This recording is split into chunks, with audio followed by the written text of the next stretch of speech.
Hi guys welcome to Cook with Loves. ఈరోజు మనం పాతకాలం పద్ధతిలో కొబ్బరన్నం ఎలా చేయాలి, అలాగే దీనికి the best combination France fry and chicken curry ఎలా ప్రిపేర్ చేయాలి చూపిస్తా రండి. ఫస్ట్ ఫ్రాన్స్ ఫ్రై తయారీ విధానం చూద్దాం. ముందుగా ఒక గిన్నెలో 2 టేబుల్ స్పూన్ ఆయిల్ వేసి కొంచెం వేడి వచ్చాక ఆల్రెడీ కట్ చేసి పెట్టుకున్న ఉల్లిపాయలు వేసి వేయించుకోవాలి.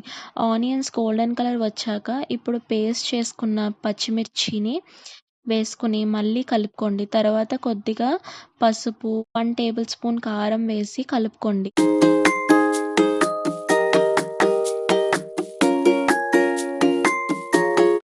ఇప్పుడు ఆల్రెడీ కొద్దిగా పసుపు అండ్ సాల్ట్ పట్టించిన ఫ్రాన్స్ వేసుకోండి. దాన్ని బాగా కలుపుకొని కొద్దిగా కొత్తిమీర వేసుకుని కొంచెం నిమ్మకాయ రసం పిండుకోండి. వేసుకొని కలపండి. బాగా కలిపాక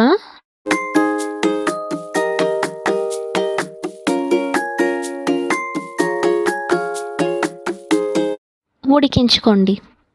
తర్వాత గరం మసాలా చిటికెడు వేస్తే మన ప్రాన్స్ ఫ్రై రెడీ. కొద్దిగా కొత్తిమీరతో గార్నిషింగ్ చేసుకోండి.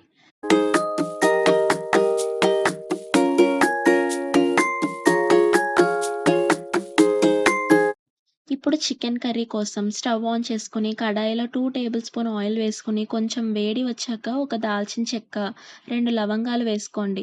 ఇప్పుడు నైస్‌గా కట్ చేసిన ఆనియన్స్ వేయించుకోవాలి. అందులో పుదీనా, ఒక పచ్చిమిర్చి వేసి బాగా కలుపుకోండి. ఒక టేబుల్ స్పూన్ జింజర్ గార్లిక్ వేసి మళ్ళీ కలుపుకోండి. ఇప్పుడు ఆల్రెడీ 10 మినిట్స్ మ్యారినేట్ చేసుకున్న చికెన్‌ని వేసుకోండి. దీన్ని నేను కొద్దిగా పెరుగు, పసుపు, సాల్ట్ వేసి మ్యారినేట్ చేశాను. బాగా కలుపుకోండి. ఇప్పుడు ఒక 10 మినిట్స్ మూత పెట్టేయండి. తర్వాత ఓపెన్ చేసి పేస్ట్ చేసుకున్న పచ్చిమిర్చి పేస్ట్ 1 టేబుల్ స్పూన్ వేసుకుని బాగా కలపండి.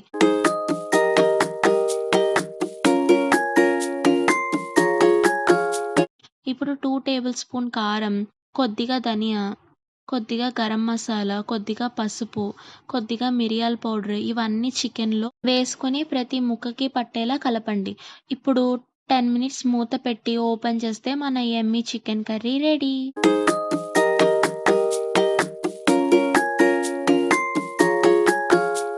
ఇప్పుడు కోకోనట్ రైస్‌కి ఒక కొబ్బరికాయ నుంచి తీసిన పాలు ముందుగా పోసుకొని అందులో ఒక దాల్చిన చెక్క, యాలకులు 3, లవంగాలు 2, చిటికెడు పసుపు, పచ్చిమిర్చి పేస్ట్ ఒక స్పూన్ వేసుకుని 2 చీరిన పచ్చిమిర్చి కూడా వేసుకొని చిటికెడు గరం మసాలా వేసి టేస్ట్‌కి సరిపడా ఉప్పు చూసుకొని వేసుకోండి.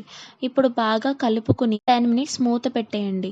నేను కుక్కర్ కప్ మెజర్‌మెంట్ తీసుకున్నాను. ఇక్కడ ఒక కొబ్బరికాయకి నాకు 5 కప్పుల పాలు వచ్చింది. ఒక కప్ రైస్‌కి 2 కప్పుల పాలు.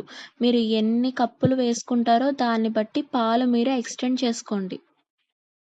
తరువాత మూత తీసి ఒక పొంగు వచ్చాక హాఫ్ అన్ అవర్ నానబెట్టిన రైస్ వేసుకోండి. బాగా కలుపుకొని 1 టేబుల్ స్పూన్ నెయ్యి వేయండి.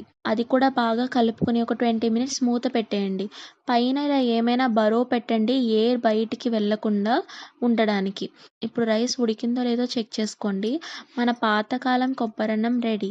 ఇప్పుడు నేను చెప్పిన ఈ 3 రెసిపీస్ కూడా బ్యాచిలర్స్ అయినా, బిగినర్స్ అయినా అసలు మీకు వంట చేసే అలవాటే లేకపోయినా కూడా చాలా ఈజీగా చేసేసుకోవచ్చు. దీన్ని ఆనియన్స్ అండ్ పెరుగు పచ్చడితో సర్వ్ చేసుకొని తింటే ఆసమ్ అనాల్సిందే. నా వంట మీకు నచ్చినట్లయితే లైక్ చేసుకొని, సబ్స్క్రైబ్ చేసుకొని, ఆ బెల్ ఐకాన్ ఆన్‌లో పెట్టుకోండి. Thank you so much for watching.